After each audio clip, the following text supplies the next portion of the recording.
Today we are going to study Ohm's law in electricity. George Simon Ohm. Ohm's law in electricity. मैं Ohm's law in electricity क्यों बोल रहा हूँ? क्या और भी किसी फील्ड में उसने लॉ दिया? हाँ. Ohm has given one law in magnetism also. So Ohm's law in electricity. क्या कहता है ये? The potential difference between the two ends of a conductor is directly proportional to the current flowing through the conductor if the resistance remains constant. And do you know what are the factors on which resistance of a metallic conductor depends? कौन से factors हैं? Very good. Resistance of a metallic conductor. Resistance of a metallic conductor depends on number one length. जितना ज्यादा length उतना ज्यादा resistance, जितना कम length wire का उतना कम resistance. Number two length, area of cross section. Area of cross section यानी thickness of the wire. मोटे वायर का रेजिस्टेंस कम होता है, बारीक वायर का रेजिस्टेंस ज्यादा होता है. हाँ, number three is temperature. If the temperature increases, then the resistance of the metallic conductor increases. हाँ, टेम्परेचर बढ़ने से रेजिस्टेंस भी बढ़ता है. जो वायर गर्म आ जाता है उसका ज्यादा रेजिस्टेंस हो जाता है, उसमें रेजिस्टेंस ज्यादा होगा, मतलब इलेक्ट्रॉन्स का फ्लो अच्छे से नहीं हो पाता है. And number four is material. Material, silver is the best conductor. Copper is a good conductor of electricity. But nichrome wire, which is made up of nickel and chromium, which is an alloy, is a very poor conductor of electricity. मतलब उसका resistance बहुत ज्यादा. Poor क्या conductor वैसा नहीं बोलते, अपन बोलते उसका रेजिस्टेंस बहुत ज्यादा है. रेजिस्टेंस बहुत ज्यादा होने से करंट बहुत स्लो हो जाता है उसमें. तो सी, these are the four factors. तो हम ओम्स लॉ को ऐसा भी बोल सकते हैं. क्या बोल सकते हैं? द पोटेंशियल डिफरेंस, और डिफरेंस है तो हमेशा क्या रहेगा? 2 points. The potential difference between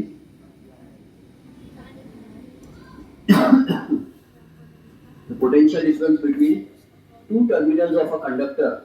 ends word लिखो या टर्मिनल्स लिखो? क्या वर्ड अच्छा लगता है? एंड्स. हाँ, the potential difference between two ends of a conductor. Conductor and wire. Conductor is directly proportional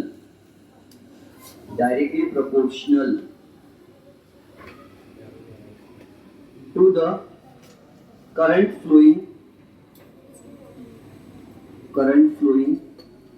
through the conductor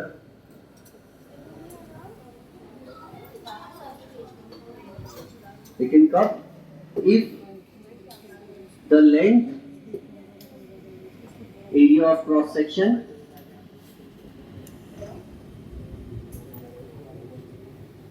temperature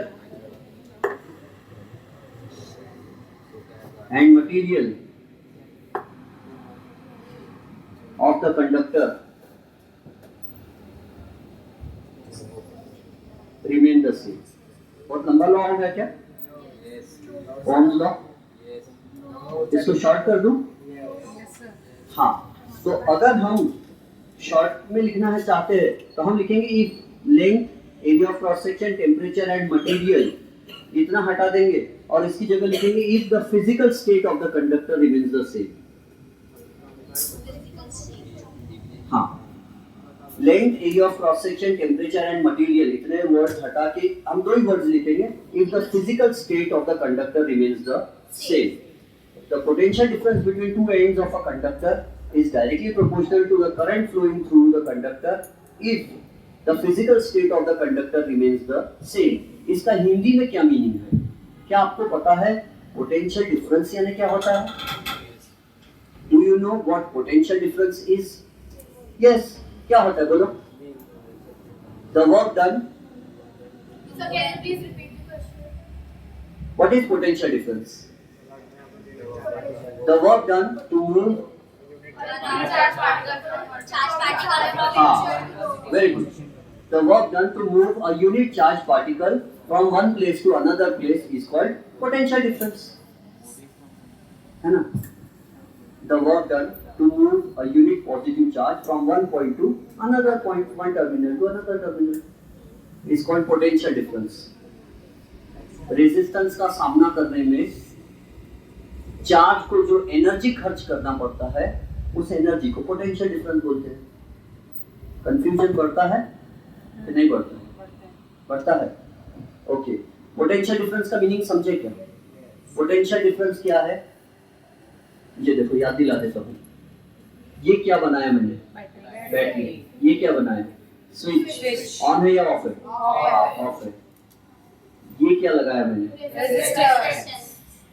और ये क्या किया? स्विच क्लोज किया यानी ऑन किया. और यहाँ क्या लगाया? बैटरी का प्लस और एमीटर का प्लस साथ में होना चाहिए. बोलते क्या बात सही है? यस. अब मैंने एमीटर लगाया और ये है पॉइंट P और ये है पॉइंट Q. मुझे पॉइंट P से पॉइंट Q तक जो चार्ज गया है उसने कितनी एनर्जी खर्च किया ये गिनना है. जब पॉजिटिव चार्ज यहाँ से निकला, एमीटर में गया, सच्चाई तो ये कि पॉजिटिव चार्ज फ्लो ही नहीं होता कहीं पर, बट एम्पियर ने बोला तो हम भी मान लेते. पॉजिटिव चार्ज बैटरी से निकला, एमीटर में गया, एमीटर में से निकल के पॉइंट P तक आया. पॉइंट P तक आने में उसको कोई रेजिस्टेंस का सामना नहीं करना पड़ा. लेकिन जब वो पॉइंट P से पॉइंट Q तक गया तो उसको बहुत सारे रेजिस्टेंस का, रुकावट का, टक्कर का, इलेक्ट्रॉन से सबसे टक्कर हुई, उसकी रेजिस्टेंस का सामना करना पड़ा P से Q तक. और इस रेजिस्टेंस का सामना करने के लिए उसमें एनर्जी नहीं थी चार्ज में, उसको बैटरी ने एनर्जी दी.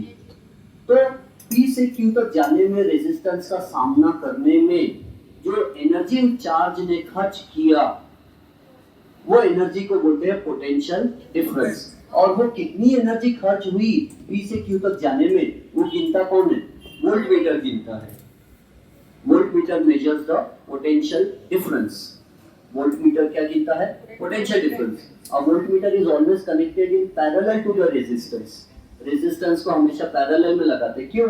क्योंकि वो देखता है कि रेजिस्टेंस का सामना करने में एनर्जी कितनी खर्च हुई. और वो एनर्जी कौन देता है? बैटरी देती है. किसको देती है? चार्ज को देती है. काय के लिए देती है? रेजिस्टेंस का सामना करने के लिए. तो the energy spent in overcoming the external resistance, the energy spent by the charge in overcoming the external resistance is called potential difference. लेकिन अपनी टेक्स्ट बुक में इजी डेफिनेशन क्या दी है? The work done to move a charged particle from one point to another point is called potential difference. लिख के दो बाजू में पोटेंशियल डिफरेंस की डेफिनेशन लिख के दो. The work done to move a charged particle from one point to another is called PD. PD है पोटेंशियल डिफरेंस. हाँ, और पोटेंशियल डिफरेंस को लोकल गावरानी लैंग्वेज में वोल्टेज बोलते हैं. So what is potential difference?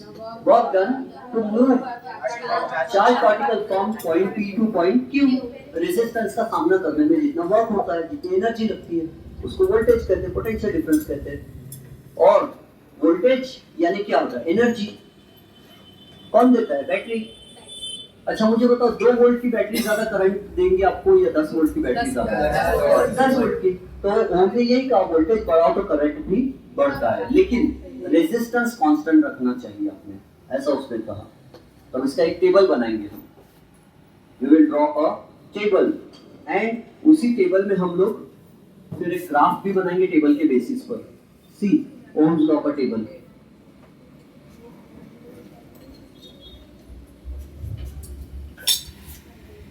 हम एक ऐसा टेबल बना रहे हैं. यहाँ पर है serial numbers SRNO, serial number 1, number of sales.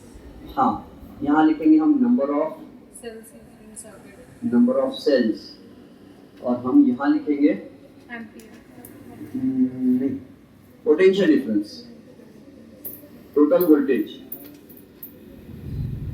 Total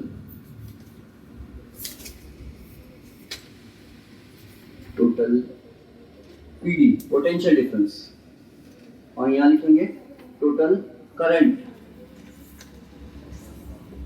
और यहां लिखेंगे volt upon I is equal to R, और वो काय में गिनेंगे, करंट काय में गिन रहे हम एम्पियर में, पोटेंशियल डिफरेंस काय में गिन रहे वोल्ट में, और रेजिस्टेंस काय में गिनेंगे ओम में, रेजिस्टेंस का ऐसा यूनिट ओम।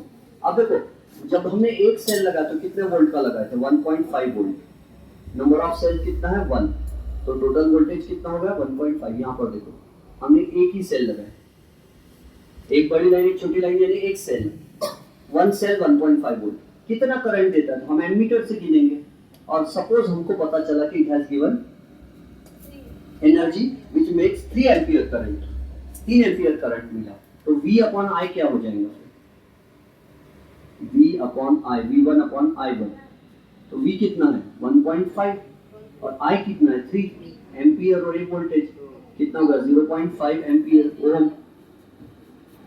2 कैसे हुआ, 1/2 हुआ, 1/2 यानी 0.5, बोलो गलत हो गया सर आपका, 1/2 सही है, 1/2 1.5 अपॉन 3 है ना, 15/30 ये समझो, 1/2 तो 0.5 हो गया।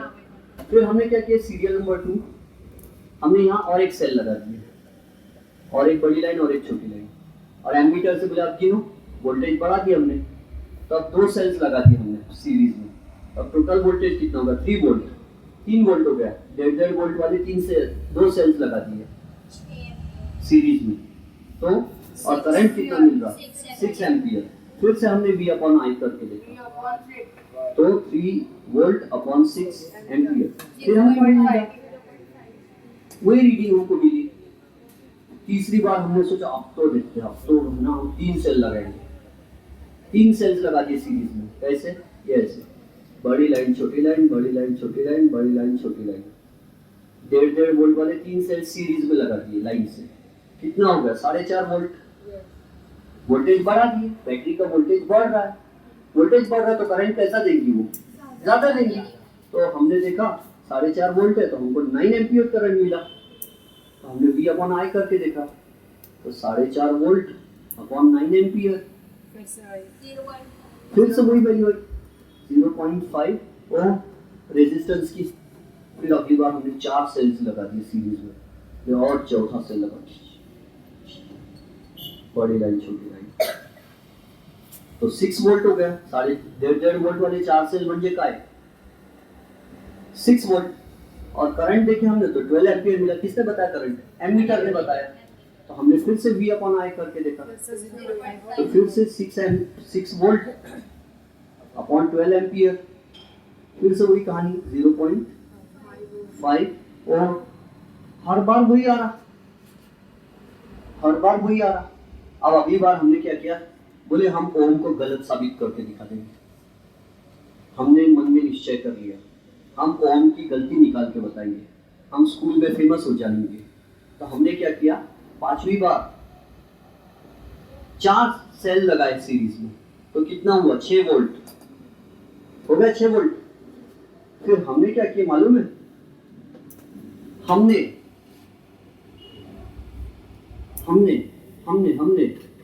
क्या किया, तो हमने यहाँ पर आग जलाई, एक कैंडल जलाई इसके नीचे, इस रेजिस्टेंस वाले वायर के नीचे कैंडल जलाए, और फिर देखा करंट कितना मिल रहा, तो करंट मिला 10 एम्पियर, करंट मिला 10 एम्पियर। तो हमने करके देखा सॉल्व, V अपॉन I, तो 6 वोल्ट अपॉन 10 एम्पियर, तो 0.5 आने की जगह 0.6 आ गया, हम खुश हो गए, हमने कहा यस, ओम्स लॉ में R इज नॉट, R की वैल्यू देखो दूसरी आ गई, वोल्टेज बढ़ाने से करंट बढ़ रहा था, लेकिन इस बार वोल्टेज हमने 6 रखा तो करंट बढ़ा नहीं, 12 नहीं हुआ, 10 ही हो गया ओनली, 12 नहीं हुआ, क्यों नहीं हुआ, रेजिस्टेंस इज नॉट कांस्टेंट, हमने रेजिस्टेंस बढ़ा के टेम्परेचर बढ़ा के, और उनको मालूम था हम ऐसा करेंगे, इसलिए उसने कहा वोल्टेज बढ़ाओ तो करंट भी बढ़ेगा उतना ही, बट आर को कांस्टेंट रखोगे तो। और हमने आर को कांस्टेंट नहीं रखे, हमने आर से छेड़छाड़ किए, हमने रेजिस्टेंस बढ़ा दिए जानबूझ के गर्म करके वायर को, तो इसलिए हमारा आंसर गलत आ रहा था। तो हमको पहले मालूम था कि लोग ऐसा करेंगे, इसलिए उसने पहले ही बोल दिया रेजिस्टेंस को कांस्टेंट रखना पड़ेगा। अगर आप रेजिस्टेंस को कांस्टेंट रखते हो तो वोल्टेज बढ़ाते जाओ तो आपका करंट भी बढ़ेगा। अब हम इसका एक ग्राफ बनाना चाहते थे, हमने सोचा कि बहुत दिन हो गए मैथ्स का ग्राफ चैप्टर नहीं पढ़े, तो चलो साइंस में पढ़ लेते थोड़ा सा। तो हमने ऐसा बना लिया, एक्स एक्सिस पर हमने ले लिया positive X axis and positive Y axis. X axis पर हमने ले लिया potential difference, potential difference, potential difference को और क्या बोलते हैं? वोल्टेज। और यहाँ हमने ले लिया current, electric current, electric current का यूनिट पूछते हैं एम्पियर, पोटेंशियल डिफरेंस वोल्ट में।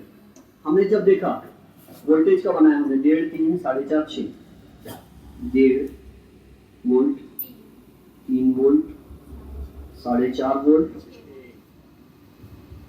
और 6 वोल्ट, और इधर हमने बनाया 3 ampere, 6 ampere, 9 ampere, 12 ampere.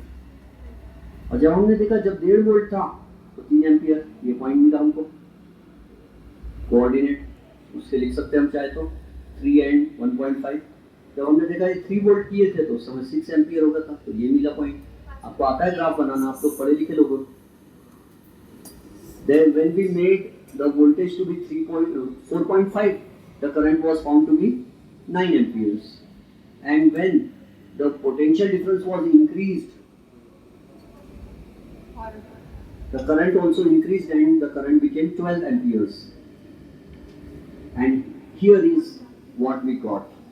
We got a straight line passing through the origin, and that gave us our graph.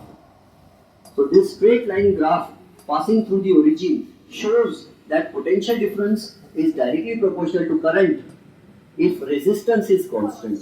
और resistance constant कब रहता? When length, area of cross section, material and temperature remain constant. किसी को समझाइए? Graph read करना आता है आपको? हाँ चलो अब ये बताओ कौन से वायर का रेजिस्टेंस ज्यादा है। मैं आपके सामने 2 वायर्स बनाने वाला हूँ। I am going to draw 2 wires in front of you and you have to tell me which wire has greater resistance. Graph read कैसे करना ये हम सीखेंगे। ग्राफ की भी एक लैंग्वेज होती है, जैसे क्यूआर कोड की लैंग्वेज होती है ना, जिसकी दुकान का क्यूआर कोड स्कैन कर लो उसके अकाउंट में पैसे जाते हैं, तो क्यूआर भी एक कोड लैंग्वेज है ना, क्विक रिस्पांस कोड। उसी तरह ग्राफ भी एक कोड लैंग्वेज है। ये है पोटेंशियल डिफरेंस और ये है current I, current is denoted by I।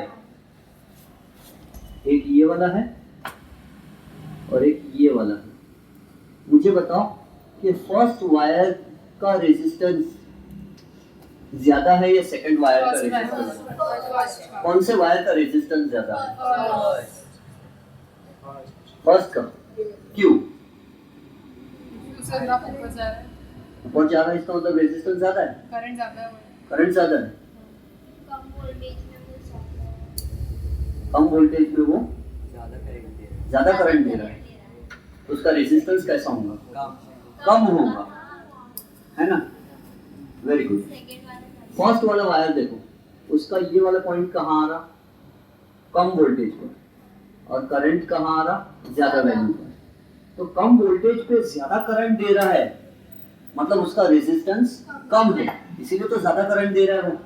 और ये सेकंड वाला जो है, ये सेकंड वाला इतना ज्यादा वोल्टेज लगाए, इतनी हाई वोल्टेज की वैल्यू है, फिर भी करंट कैसा दे रहा? बहुत कम करंट दे रहा। इतना वोल्टेज लगाने के बाद भी करंट क्यों कम मिल रहा? रेजिस्टेंस ज्यादा है, रेजिस्टेंस करंट को आगे नहीं बढ़ने दे रहा। वोल्टेज हमने बहुत लगाए, लेकिन रेजिस्टेंस बहुत ज्यादा होने के कारण करंट बढ़ नहीं पा रहा था सेकंड में। तो इसीलिए हम कहते हैं wire 1 has less resistance less resistance than wire 2। अच्छा बताओ कि दोनों वायर्स अगर एक ही मटेरियल से बने, एक ही जैसे होंगे, तो कौन से वायर का टेम्परेचर ज्यादा है? वायर 1 का टेम्परेचर ज्यादा है या वायर 2 का टेम्परेचर ज्यादा है? वेरी गुड, वायर 2 का टेम्परेचर ज्यादा है। पूछो क्यों? रेजिस्टेंस ज्यादा है। वायर 2 का रेजिस्टेंस ज्यादा है, इसका मतलब wire 2 must be at higher temperature than wire 1 because wire 2 must be at higher temperature than wire 1 because wire 2 has more resistance। और जिसका रेजिस्टेंस ज्यादा था हम समझ जाते हैं उसका टेम्परेचर भी ज्यादा होगा। लेकिन याद रखो, कंफ्यूज मत होना, मेटेलिक वायर का टेम्परेचर बढ़ाने से रेजिस्टेंस बढ़ता है, लेकिन अपनी कार की, टू व्हीलर की बैटरी का टेम्परेचर बढ़ाने से रेजिस्टेंस क्या होता है? कम होता है। ठंडी के मौसम में गाड़ी सेल्फ जल्दी नहीं उठाती, शाहरुख खान की तरह करती है ना, रुक रुक के चालू नहीं होती जल्दी से, है ना। विंटर सीजन में क्योंकि बैटरी ठंडी हो जाती है और बैटरी के अंदर जो लिक्विड भरा रहता है, एसिड भरा रहता है, वो थोड़ा थोड़ा फ्रीज होने लगता है, तो वो ठंडा होने से रेजिस्टेंस बढ़ जाता है। Positive negative ions easily flow नहीं हो सकते। और गर्मी के मौसम में लिक्विड फ्री हो जाता है, इसलिए रेजिस्टेंस कम हो जाता है। तो इसीलिए मैं ना बार बार मेटेलिक कंडक्टर लिख रहा हूँ। मेटेलिक कंडक्टर में टेम्परेचर बढ़ाने से रेजिस्टेंस बढ़ता है। अब मैं आपसे और क्या पूछूं? ओम्स लॉ तो आपको पूछ लिया। अगर तो ओम्स लॉ का एक गलती क्या होती मालूम है? बहुत साल पहले एक स्टूडेंट ने सॉल्व किया था, बेचारे का मैंने आधा मार्क काट लिया था। अगर आपने ओम्स लॉ का स्टेटमेंट, मैथमेटिकल स्टेटमेंट याद है कि आपको? अभी मैंने क्या लिखा थोड़ी देर पहले, V is directly proportional to I if R is constant, है ना। अगर आपको चिट्ठी बना के ले जाना एग्जाम में चीटिंग करने, तो आप पूरा लिख के थोड़ी ले जाते, आप क्या लिखते हैं? V is directly proportional to I, R is constant, ऐसा लिख लेते। if R is constant, ये चिट्ठी को आसानी से बन जाती चीटिंग, नोट्स, शॉर्ट नोट्स। तो क्या आप ऐसा लिख सकते हैं I is directly proportional to V? क्या ये भी ओम्स लॉ है? तो आंसर है हाँ, ये भी ओम्स लॉ है। करंट बढ़ेगा अगर वोल्टेज बढ़ाओगे तो, वोल्टेज बढ़ाओ तो करंट बढ़ता है, करंट बढ़ता है वोल्टेज के बढ़ाने से। लेकिन आपको पता है जब ये प्रोपोर्शनैलिटी साइन हटता है तो we always need a constant, तो इसको ऐसे लिखते हैं V = R × I। ये मैथ्स का रूल है, ये साइन हटता है ना तो एक फिक्स वैल्यू से मल्टीप्लाई करना पड़ता है। समझाओ कि इसका एग्जांपल देखे ये फिक्स वैल्यू कहां से आती करके। ये देखो, जब एजाज सर और मैं छोटे थे तो हम लोग 10th में थे, और हमारे 10th में एक चैप्टर था मैथ्स में, direct and inverse variation, algebra में। और ये लेसन ट्यूशन में पढ़ाए बगैर, स्कूल में पढ़ाए बगैर मैंने घर में ही पढ़ लिया था, मुझे समझ गया था कितना चिल्लर लेसन था ये। यहाँ लिखा था 10, यहाँ लिखा था 30, यहाँ खाली जगह थी, और यहाँ लिखा था 60, और यहाँ लिखा था 90, और यहाँ खाली जगह थी, सॉरी यहाँ 30 लिखा था और यहाँ खाली जगह थी 90 हाँ। तो इजी चैप्टर था इसीलिए मुझे आ गया था वो 10th में। तो हम इनको क्या लिखने लगाते थे मालूम हमारे sir? x is directly proportional to y। ये मैथ्स का साइन है, डायरेक्टली प्रोपोर्शनल। डायरेक्टली प्रोपोर्शनल का मतलब होता है कि जब एक चीज बढ़ती है तो दूसरी भी चीज बढ़ती है। Sweat is directly proportional to temperature. इसका मतलब क्या है? टेम्परेचर बढ़ेगा तो पसीना बढ़ेगा, टेम्परेचर कम होगा तो पसीना कम होगा। बात समझ रहे हो? जब एक चीज के बढ़ने से दूसरी भी चीज बढ़ती है तो उसको बोलते हैं डायरेक्टली प्रोपोर्शनल रिलेशन। तो x y की वैल्यू बढ़ेगी अगर x की वैल्यू बढ़ती है तो सच बात है, x की वैल्यू बढ़ रही तो y की भी बढ़ रही है। तो हम क्या लिखते थे? x is equal to constant into y, ऐसा। और यहाँ x की वैल्यू कितनी लिखते थे हम? 10, और कांस्टेंट की वैल्यू हमको नहीं मालूम, फिर इंटू लिखते थे y की वैल्यू कितनी 30, तो हम लिखते थे 10/30 इज इक्वल टू कांस्टेंट। तो फिर क्या होता था मालूम है, कांस्टेंट की वैल्यू कितनी मिल जाती थी, तो हमको मिल जाती थी कांस्टेंट की वैल्यू 1/3। ऐसे टिंग टिंग 1/3 है ना। अब ये वैल्यू कांस्टेंट है मतलब फिक्स है, इसकी वैल्यू बदलती नहीं, इसको ये दोनों से हमको फिक्स वैल्यू मिल गई। अब हम ये सॉल्व करते थे कैसे, x is directly proportional to y, therefore x is equal to constant into y, constant into y। तो x की वैल्यू नहीं मालूम होती थी, कांस्टेंट कितना 1/3 और y कितना है 60 है, तो x हमको पता चल जाता था कि 20 है।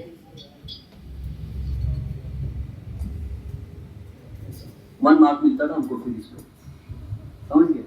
फिर हम क्या करते थे, यहाँ 20 लिख दिए, फिल अप द टेबल, फिर हम फिर से आगे सॉल्व करते थे, ये हटा देते थे, नहीं हटाते थे और लिखते थे x is directly proportional to y, therefore x is equal to constant into y। हर बार का वही कहानी थी, x is constant into y।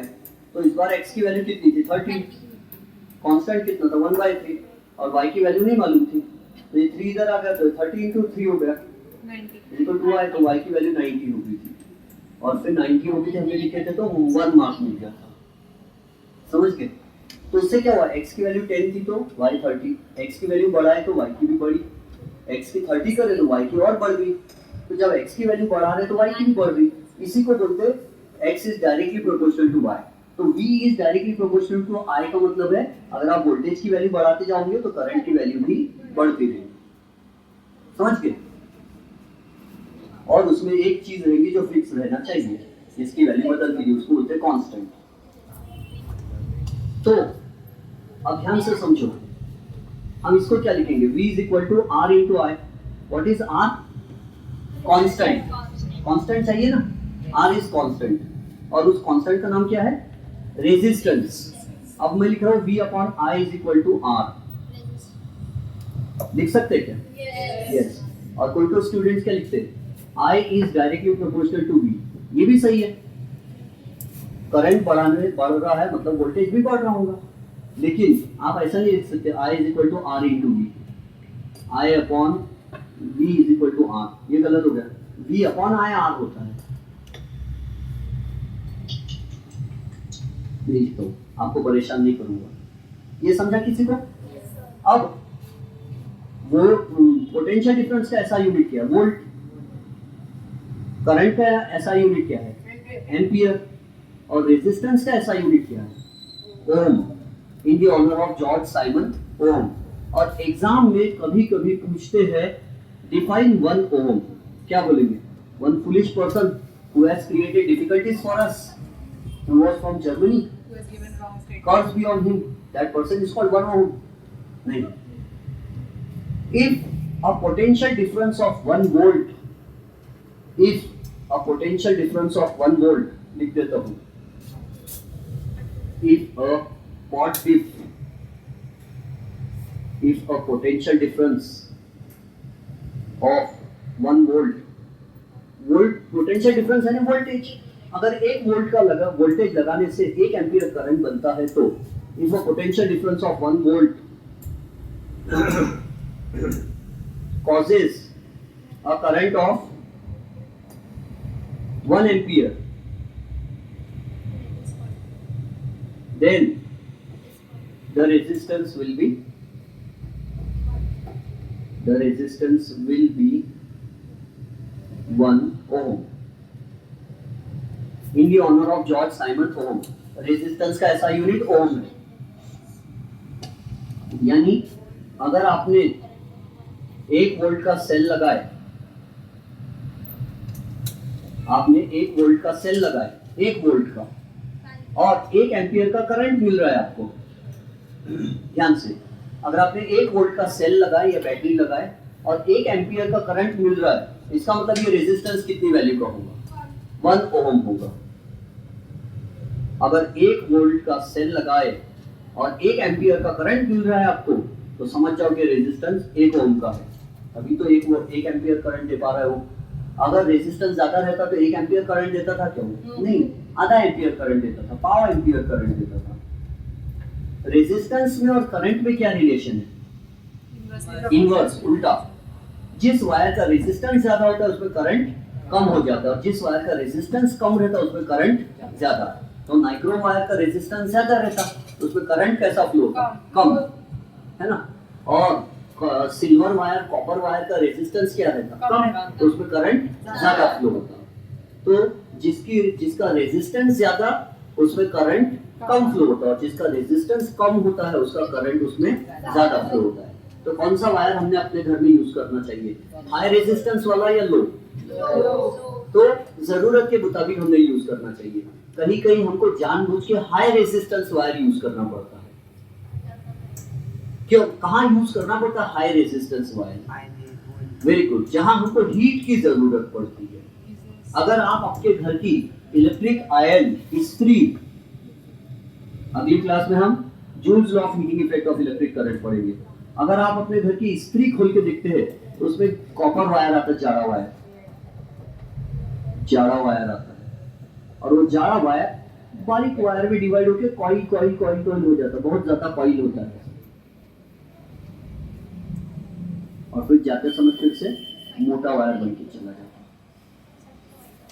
इसमें से करंट आता है, इसमें से करंट वापस जाता है, और ये ऐसा होता है। 2 पिन लगाते हैं ना, इसी पे पिन, प्लस में से करंट आया, माइनस में करंट गया। यहाँ इतना कॉइल इतना फोल्ड करके क्यों रहता वायर? ताकि रेजिस्टेंस ज्यादा रहे। रेजिस्टेंस ज्यादा क्यों रहे इतना? ये लंबा वायर होने से रेजिस्टेंस बढ़ जाती क्या? हाँ, रेजिस्टेंस ज्यादा होने से, लेंथ ज्यादा होने से रेजिस्टेंस ज्यादा होती। थोड़ी देर पहले लिखे थे अपन ने, if the length is more the resistance will be more. तो यहाँ का जो वायर होता है ना, ये इलेक्ट्रिक आयन के अंदर, इसकी लेंथ मोर रहती और area of cross section less रहता। एरिया ऑफ क्रॉस सेक्शन यानी थिकनेस, मोटापन, पतला रहता, बारीक वायर रहता। इसके अंदर लंबा कॉइल की और बारीक वायर रहता। वो इसलिए कि बारीक और लंबा होने की वजह से इसका रेजिस्टेंस बहुत ज्यादा हो जाता है। तो रेजिस्टेंस ज्यादा होता है तो हीट ज्यादा बनती। पूछो क्यों? रेजिस्टेंस जब ज्यादा होता है, यहाँ से जब इलेक्ट्रॉन चार्ज भाग के आ रहा है, जब चार्ज वायर में से भागते हुए आ रहा है तो उसमें कौन सी एनर्जी है? काइनेटिक एनर्जी है। और जब वो बारीक वायर में जाएगा तो उसको रेजिस्टेंस मिलेगा, टक्कर होंगी। तो रेजिस्टेंस होगा, बारीक वायर में चार्ज अच्छे से भाग नहीं पाएगा, तो उसकी काइनेटिक एनर्जी क्या हो जाएंगी? कम हो जाएंगी। और law of conservation of energy क्या कहता है? जब एक एनर्जी कम होती है तो उसके इक्वल अमाउंट में दूसरी एनर्जी बच जाती है। Energy can neither be created nor be destroyed, it can only be converted from one form to another form. The total energy in the universe always remains constant. तो क्या होगा? Kinetic energy कम हो जाएगी तो heat energy बढ़ जाएगी, और heat energy बढ़ जाएंगी तो इलेक्ट्रिक आयन गर्म हो जाएंगे, प्रेस इस्त्री, और हमारे कपड़े प्रेस हो जाएंगे। क्या काइनेटिक एनर्जी से हीट एनर्जी बन सकती है? मेरे हाथ में कौन सी एनर्जी है? काइनेटिक, क्योंकि मोशन में मेरे हाथ, और उससे क्या बन रही मेरे हाथ में? हीट। तो kinetic energy can easily be converted into heat energy. Filament bulb जो होता है ना, तार वाला, उसमें भी बहुत बारीक सा तार होता है रेजिस्टेंस बढ़ाने के लिए। अब अपनी सीबीएसई एनसीईआरटी की टेक्स्ट बुक में क्या पूछा है कि इलेक्ट्रिक आयन को जो कनेक्टिंग वायर रहता, प्लग लगाने वाला वायर, इसमें हीट नहीं बनती, ये कॉइल में हीट बनती, ऐसा क्यों? ये क्यों नहीं गर्म होता? बोले ये वाला वायर, ये क्यों गर्म होता? हाँ, क्योंकि कॉपर वायर से बना है और मोटा वायर, इसलिए इसका रेजिस्टेंस कम है। ये नाइक्रोम वायर से बना हुआ है और बारीक और लंबा वायर, इसलिए इसमें रेजिस्टेंस ज्यादा है। तो ये आंसर हम बना के लिखेंगे। क्या कोई ऐसी चीज हो सकती है दुनिया में जो गुड कंडक्टर ऑफ हीट हो और बैड कंडक्टर ऑफ इलेक्ट्रिसिटी हो? तो वो चीज का नाम है माइका। ससुराल वाला माइका नहीं, माइका। सन माइका भी नहीं, ये जो है ना, ये सन माइका नहीं, माइका। आप इलेक्ट्रिसिटी वाली दुकान में जाओ, इलेक्ट्रिकल गुड्स की शॉप में जाओ, उनको ना अंकल माइका दिखाओ, देख लेंगे माइका तो कैसा क्या दिखता है वो देख लेना, और फिर वापस देना मेरे मम्मी नहीं बोल रहे बोलना, तो वापस दे देना। लेकिन माइका आपको देखने मिल जाएगा। तो माइका क्या करते मालूम है, जो कॉइल है ना इलेक्ट्रिक वायर, ध्यान से समझो, लोहे प्रेस काय की रहती जनरली, स्टील की, लोहे की, ऊपर भी लोहा नीचे भी लोहा, क्योंकि लोहे की रहेंगी तभी तो हीट नीचे आएंगे और कपड़े पे प्रेस होंगी, प्लास्टिक की रहेंगी तो वहीं पिघल जाएंगी, है ना, तो लोहे की होती है। अब लोहे के बीच में मेटल का वायर और उस पर से करंट जा रहा है तो पूरी प्रेस में करंट आ जाएगा। अगर ये मेटेलिक वायर में से करंट जा रहा है ये कॉइल में से, और कॉइल में करंट है और लोहे की प्लेट ऊपर और नीचे रखी है तो पूरी प्लेट में करंट आ जाएगा, हम हाथ लगाएंगे तो हमको करंट लग के मर जाएंगे हम। तो इसलिए क्या करते हैं, ये जो कॉइल है ये वाला, ये बारीक और लंबा कॉइल जो है, इसको माइका की दो शीट्स के बीच में लगाते हैं, माइका की दो शीट्स के बीच में लगाते हैं, SHEET शीट्स के बीच में रखते हैं सैंडविच करके, जैसे सैंडविच होता है ब्रेड अंदर बीच में मसाला, उसी तरह नीचे माइका की शीट ऊपर माइका की शीट और दोनों के बीच में कॉइल। उससे क्या होता है, जब कॉइल गर्म आता तो माइका भी गर्म हो जाता, और mica is a good conductor of heat, तो माइका हीट को नीचे जाने देता और कपड़ों को भी गर्म होने देता, लेकिन करंट को इधर ऊपर या नीचे नहीं जाने देता। तो mica is a bad conductor of electric current and good conductor of heat, तो ये यूज करते हैं। अब छुट्टी, आप खुशी खुशी घर जा सकते हो।